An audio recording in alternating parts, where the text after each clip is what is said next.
شہر کے سب سے معروف بزنس مین احمد ملک کی بیٹی فائزہ عید کی صبح اپنی چمچماتی گاڑی میں اپنی سہیلیوں کے ساتھ جا رہی تھی۔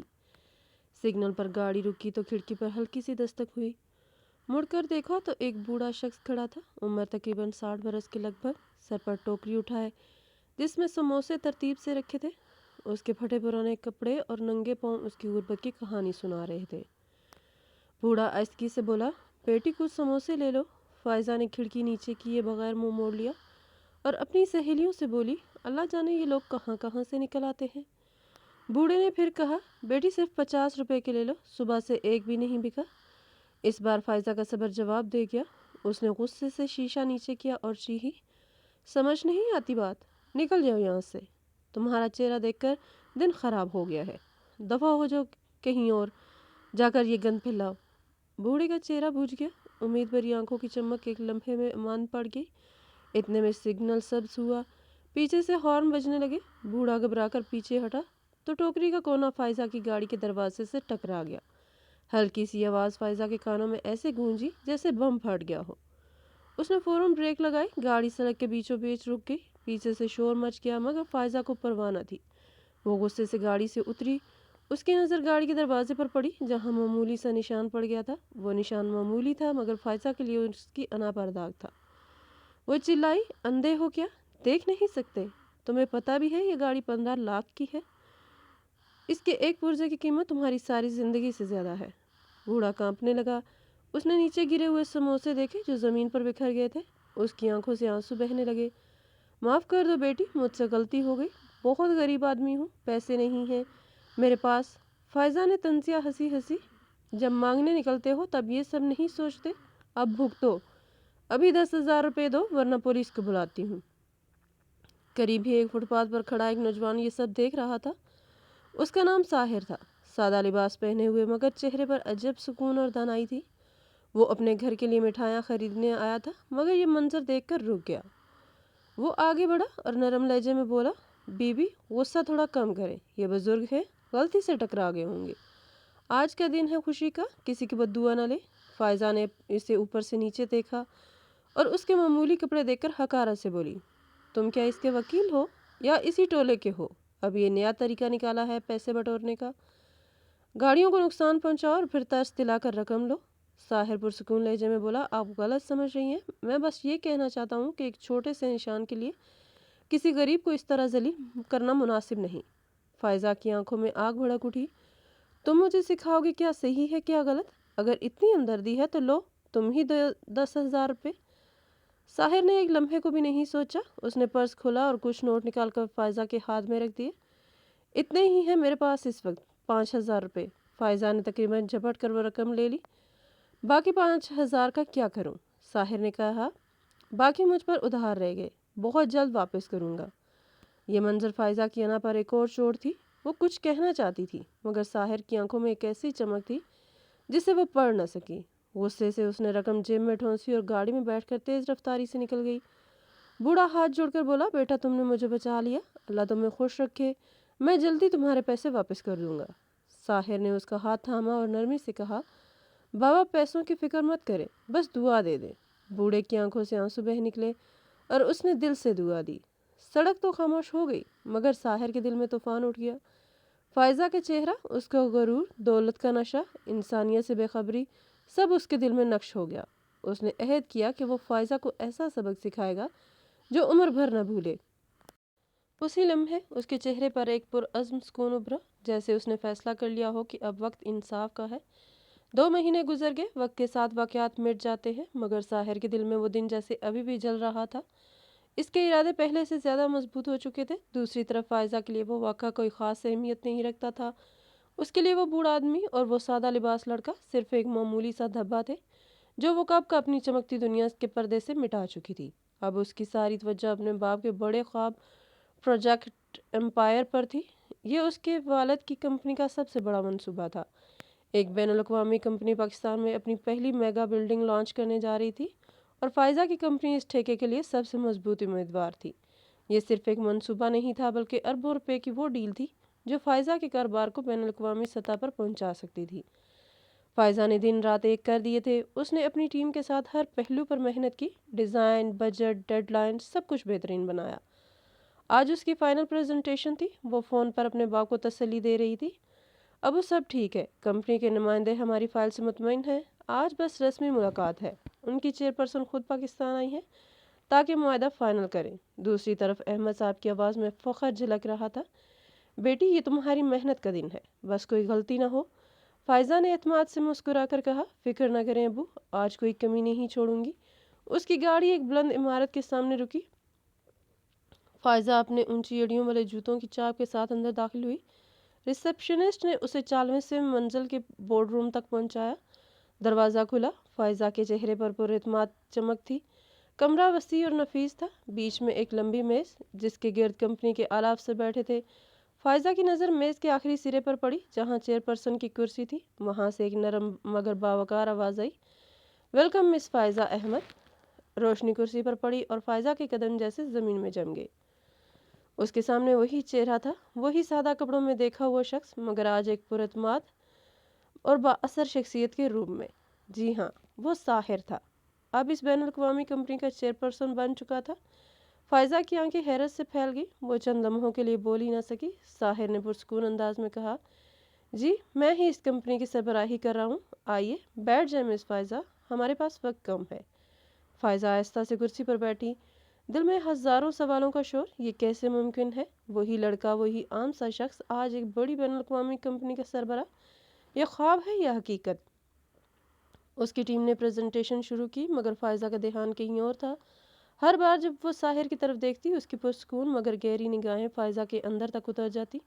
پریزنٹیشن ختم ہوئی، ساحر نے فائل ہاتھ میں لی، چند صفحات پلٹے، پھر سنجیدگی سے بولا، آپ کا منصوبہ کاغذ پر بہت خوبصورت ہے، بہترین ڈیزائن، شاندار اندازے پیشکش، لیکن ایک چیز کی کمی محسوس ہو رہی ہے۔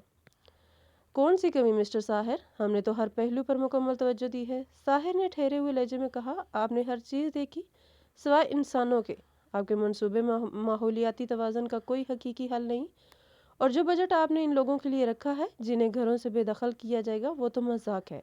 کیا آپ سمجھتی ہیں کہ چند ہزار روپے دے کر لوگوں سے ان کے گھر چھین لیں گے اور وہ خاموش رہیں گے؟ یہ جملہ فائزہ کے دل میں تیر کی طرح لگا۔ ساحر آگے بولا، ہماری کمپنی منافع پر نہیں بلکہ انسانیت پر یقین رکھتی ہے۔ آپ کا پروجیکٹ صرف کنکریٹ کا جنگل ہے، اس میں روح نہیں ہے۔ اس لیے افسوس کے ساتھ کہنا پڑ رہا ہے کہ ہم آپ کی تجویز مسترد کرتے ہیں۔ فائزہ کے چہرے کا رنگ اڑ گیا، وہ تقریباً چیخ اٹھی، آپ ایسا نہیں کر سکتے، یہ میری زندگی کا سب سے بڑا منصوبہ ہے۔ ساحر نے ٹھہرے ہوئے لہجے میں کہا، کاروبار جذبات پر نہیں حقیقت پر چلتا ہے مس فائزہ، اور حقیقت یہ ہے کہ آپ کا پروجیکٹ ہمارے معیار پر پورا نہیں اترتا۔ وہ کرسی سے ٹیک لگا کر خاموشی سے بیٹھ گیا۔ فائزہ کے پاس کوئی لفظ نہ تھا۔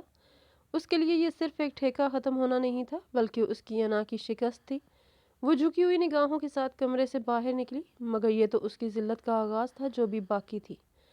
اگلے چند ہفتوں میں فائزہ کی کمپنی پر مصیبتوں کے پہاڑ ٹوٹ پڑے۔ ایک بڑا برانڈ جس کے ساتھ وہ ایک شاپنگ مال بنانے جا رہے تھے، اچانک معاہدے سے پیچھے ہٹ گیا۔ جب فائزہ نے وجہ معلوم کرنے کی کوشش کی تو پتہ چلا کہ اس برانڈ کے اصل سرمایہ کار اسی بین الاقوامی کمپنی کے پارٹنر ہیں۔ اس کے بعد وہ بینک میں بھی پیچھے ہٹ گیا جو ان کے نئے منصوبوں کو فنانس کر رہا تھا۔ پتہ چلا کہ اس بینک کے بورڈ آف ڈائریکٹرز میں ساحر کے والد کا بھی اثر و رسوخ ہے۔ ایک ایک کر کے ہر دروازہ بند ہوتا جا رہا تھا۔ فائزہ سمجھ نہیں پا رہی تھی کہ اس کی کامیاب کمپنی اچانک تباہی کے دہانے پر کیسے پہنچ گئی۔ سرمایہ کار اپنے پیسے واپس مانگنے لگے، میڈیا پر منفی خبریں آنے لگیں اور مارکیٹ میں ان کی ساکھ زمین بوس ہونے لگی۔ احمد صاحب کے لیے یہ سب دیکھنا ناقابل برداشت تھا۔ ایک رات وہ فائزہ کے دفتر پہنچے جہاں وہ میز پر بکھرے کاغذوں کے درمیان سر جھکائے بیٹھی تھی۔ انہوں نے سیدھا سوال کیا، فائزہ یہ ساحر کون ہے اور اس کا تم سے کیا لینا دینا ہے؟ کیوں وہ ہماری کمپنی کے پیچھے پڑا ہے؟ فائزہ نے چونک کر اوپر دیکھا، ابو میں صرف اس سے ایک بار ملی ہوں، وہ بھی اس میٹنگ میں۔ احمد صاحب نے سخت لہجے میں کہا، جھوٹ مت بولو، میں سب پتہ کر چکا ہوں۔ وہ اس بین الاقوامی کمپنی کے مالک کا اکلوتا بیٹا ہے جو پچھلے 5 سال سے سنگاپور میں بزنس سنبھال رہا تھا۔ ابھی چند ماہ پہلے وہ پاکستان واپس آیا ہے اور اب کوئی بھی کمپنی اس سے ٹکر لینا نہیں چاہتی۔ فائزہ سچ بتاؤ، تم نے اس کے ساتھ کیا کیا تھا؟ کیوں اس نے ہمارے خلاف مورچہ کھولا ہوا ہے؟ باپ کے الفاظ نے فائزہ کے دماغ میں وہ پرانا منظر تازہ کر دیا۔ عید کی صبح بوڑھا سموسے بیچتا ہوا زمین پر گرے ہوئے سموسے اور پھر ساحر کا پرسکون چہرہ، دل جیسے تھم گیا۔ کیا کوئی اتنا بڑا بدلہ صرف ایک معمولی واقعے پر لے سکتا ہے؟ اس نے لرزتی ہوئی آواز میں سارا واقعہ اپنے باپ کو سنا دیا۔ احمد صاحب کا چہرہ زرد پڑ گیا، ان کی آنکھوں میں غصے اور شرمندگی کے آثار تھے۔ وہ چند لمحے خاموش رہے، پھر آہستہ سے بولے، فائزہ، ہم نے صرف ایک انسان کی توہین نہیں کی تھی، ہم نے اپنی انسانیت کا قتل کیا تھا۔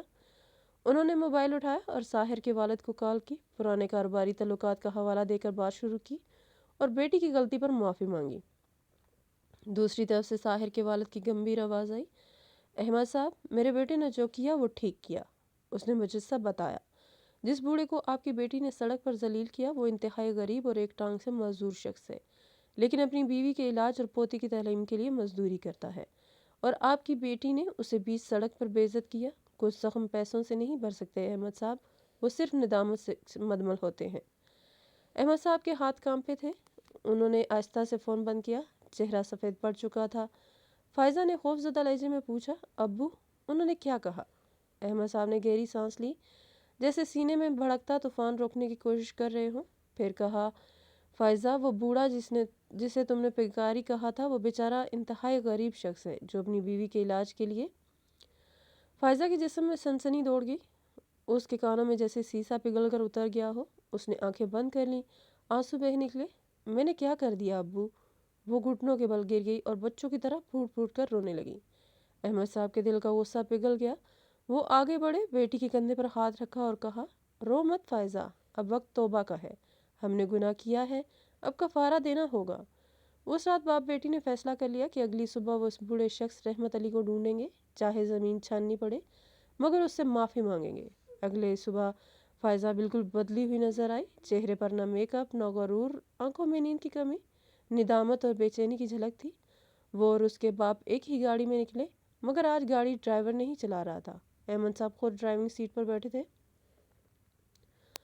وہ اسی بازار پہنچے جہاں وہ واقعہ ہوا تھا، لیکن کسی ایسے شخص کو ڈھونڈنا جس کے بارے میں کچھ نہیں پتا، گویا غصے کے ڈھیر میں کوئی سوئی تلاش کرنے کے مترادف تھا۔ ہر دکاندار، ہر ریڑھی والے سے پوچھتے رہے، مگر کوئی پہچان نہ سکا۔ آخرکار ایک چائے والے نے کہا، جی جانتا ہوں رحمت علی انکل کو، وہ قریب کی جھگیوں میں رہتے ہیں، سیدھے جائیں، مسجد کے پیچھے ایک چھوٹا سا کچا مکان ہے، وہی ان کا گھر ہے۔ احمد صاحب نے گاڑی وہیں روکی اور تنگ گلی میں پیدل چلنے لگے۔ آخر وہ ایک جھگی کے سامنے پہنچے، ایک لڑکی کپڑے سکھا رہی تھی۔ احمد صاحب نے پوچھا، بیٹی، یہ رحمت علی کا گھر ہے؟ وہ چونکی، پھر اندر بولی، دادا ابو، کوئی آپ سے ملنے آیا ہے۔ چند لمحوں بعد وہی بوڑھا نمودار ہوا، ہاتھ میں چھوٹی سی لاٹھی، مگر چہرے پر وقار۔ فائزہ کو دیکھ کر وہ سہم گیا، جیسے کوئی پرانا خوف لوٹ آیا ہو۔ ابھی وہ کچھ بولتا کہ فائزہ لپک کر اس کے قدموں میں گر گئی۔ بابا، مجھے معاف کر دیں، میں نے بہت بڑا گناہ کیا، غرور میں اندھی ہو گئی تھی، میری بے عزتی ناقابل معافی ہے، مگر پھر بھی خدا را مجھے معاف کر دیں۔ رحمت علی اور اس کی پوتی حیران رہ گئے، ایک امیر گھرانے کی لڑکی اس کے قدموں میں گری تھی۔ رحمت علی نے اسے سہارا دیا اور نرمی سے کہا، بیٹی اٹھ جاؤ، میں نے تمہیں اس دن ہی معاف کر دیا تھا۔ غصہ انسان کا سب سے بڑا دشمن ہے، تم نے غصے میں کیا، میں دل میں کچھ نہیں رکھتا۔ اس کی سادگی اور انسانیت نے فائزہ کو مزید شرمندہ کر دیا۔ احمد صاحب نے ہاتھ جوڑ کر کہا، ہم مجرم ہیں آپ کے، آپ یہ غلطی کسی نیکی سے دھونا چاہتے ہیں، ہم تمہاری پوتی کی تعلیم کا سارا خرچ اٹھائیں گے، اسے ملک کے بہترین کالج میں پڑھائیں گے، اور تمہارے لیے بازار میں ایک مستقل دکان کھولیں گے تاکہ تم عزت سے روزی کما سکو۔ رحمت علی نے پہلے انکار کیا، بیٹا میں خیرات نہیں لیتا، بس دعا کافی ہے۔ احمد صاحب کی آنکھیں بھر آئیں، اسے خیرات مت سمجھو، ایک بیٹی کا نذرانہ سمجھو، اور ایک باپ کا کفارہ۔ یہ سن کر بوڑھے کی آنکھوں میں آنسو آ گئے، اس نے آسمان کی طرف دیکھا اور کہا، اللہ تم دونوں کو سکون دے۔ اس دن احمد صاحب نے کوئی بزنس ڈیل نہیں کی، مگر انسانیت کا سب سے بڑا سودا ضرور کر لیا۔ چند دن بعد فائزہ بغیر کسی اپائنٹمنٹ کے اسی کمپنی کے دفتر پہنچی، دل میں سکون بھی تھا اور شرمندگی بھی۔ ریسیپشن پر جا کر بس اتنا کہا، مجھے ساحر صاحب سے ملنا ہے، اگر وہ فارغ ہوں۔ تھوڑی دیر بعد وہ خود باہر آیا، فائزہ کے چہرے پر ندامت اور سچائی کے آثار تھے۔ وہ آہستہ سے بولی، میں کسی کاروباری بات کے لیے نہیں آئی، صرف شکریہ ادا کرنے آئی ہوں۔ ساحر نے چونک کر دیکھا، شکریہ کس بات کا؟ فائزہ نے نظریں جھکاتے ہوئے کہا، اگر اس دن آپ وہاں نہ ہوتے، اگر میرا غرور نہ توڑا ہوتا تو شاید میں ساری زندگی اسی اندھیرے میں بھٹکتی رہتی۔ تم نے مجھے صرف سبق نہیں دیا بلکہ ایک بہتر انسان بننے کا موقع دیا۔ میں تمہاری ہمیشہ شکر گزار رہوں گی۔ اس کی آنکھوں میں آج غرور کی جگہ سچائی اور عاجزی تھی۔ ساحر نے ہلکی مسکراہٹ کے ساتھ کہا، فائزہ، میرا مقصد تمہیں نیچا دکھانا نہیں تھا۔ میں صرف چاہتا تھا کہ تم روشنی کا اصل مطلب سمجھو، وہ روشنی جو صرف گھروں کو نہیں دلوں کو بھی منور کرتی ہے۔ فائزہ نے سر جھکا دیا۔ اس کی آنکھوں سے ایک آنسو ٹپکا، مگر اس بار وہ آنسو ندامت کا نہیں بلکہ شفا کا تھا۔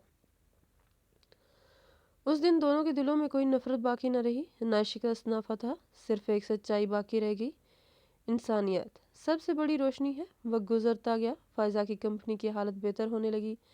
جو معاہدے رکے ہوئے تھے وہ آہستہ آہستہ بحال ہونے لگے، مگر اب فائزہ کی سوچ بدل چکی تھی۔ اس کی ہر نئے منصوبے میں نفع کے ساتھ خدمت خلق بھی شامل ہوتی۔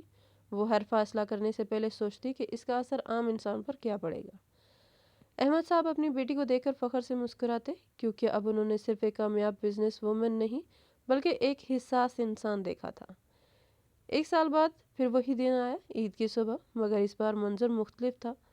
فائزہ کی گاڑی کی ڈگی مٹھائیوں، کپڑوں اور تحائف سے بھری ہوئی تھی۔ وہ انہی غریب بستیوں میں پھر رہی تھی جہاں کبھی اس نے غرور سے منہ موڑا تھا۔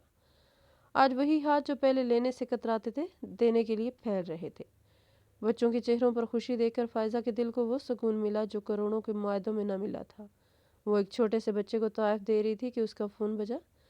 اسکرین پر ساحر کا نام جگمگا رہا تھا۔ فائزہ کے لبوں پر نرمی سے مسکراہٹ آ گئی۔ میسج کھولا تو لکھا تھا، سنا ہے آج کل تم بہت نقصان والے سودے کر رہی ہو۔ ویسے ہماری کمپنی کا ایک نیا پروجیکٹ اوپن ہے، اگر دلچسپی ہو تو بتانا۔ فائزہ نے پیغام پڑھ کر آسمان کی طرف دیکھا جہاں سورج کی روشنی پھیل رہی تھی۔ اس کی مسکراہٹ میں اب غرور نہیں بلکہ ایک گہرا اطمینان تھا۔ اس نے جواب لکھا، میں ابھی سب سے نفع مند سودا کر رہی ہوں۔ پھر اس نے وہ پیغام بھیج کر فون بند کیا اور بچے کی آنکھوں میں خوشی کی چمک جگمگائی جو ہزاروں لائٹوں سے زیادہ روشن تھے۔ اس معصوم مسکراہٹ میں فائزہ کو اپنے سارے سوالوں کے جواب مل گئے۔ اس لمحے اسے سمجھ آیا کہ اصل دولت دولت دل ہے، دوسروں کے لیے نرمی، محبت اور مدد کا جذبہ، اور سب سے بڑا سودا وہ نہیں جو مارکیٹ میں ہوتا ہے بلکہ وہ جو